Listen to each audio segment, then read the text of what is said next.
Hello, Trout in the Classroom participants. Welcome to week 7 of our Trout in the Office update videos.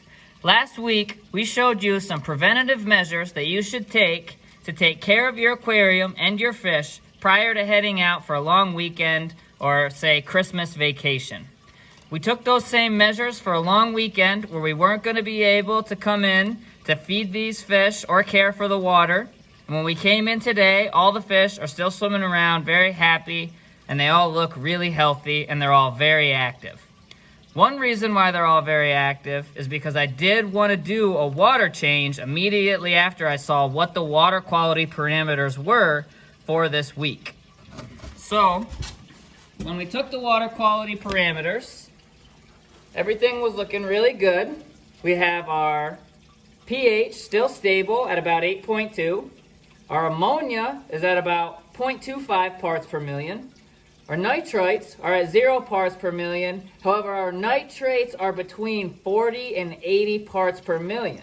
Now, this wasn't a shock, even though it's a little bit higher than what we would like it to be. But it makes sense that it is because prior to us leaving, we did do a heavier feeding than what we've normally been doing. So it would make sense that through the nitrogen cycle, ultimately that bacteria converted all of that food as it decomposed and all of the additional waste from the fish as it decomposed ultimately to nitrate, which is why we have that higher level for nitrate this week. Now, conducting a water change right away again is one of the best ways to help you reduce that nitrate from your system because you're effectively pulling it directly from the aquarium, and the new water you add isn't going to have those nitrate levels. It's not going to have any readings for any of your parameters that are associated with the nitrogen cycle at all. So we're really happy. We've now fed our fish. They all have full bellies, and some of our fish are actually really big. And you'll notice they're a lot bigger than some of the other fish.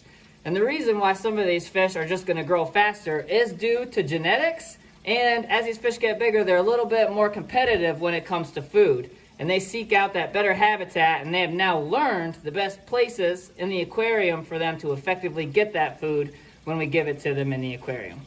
So that's going to conclude this week's update video. Stay tuned for next week.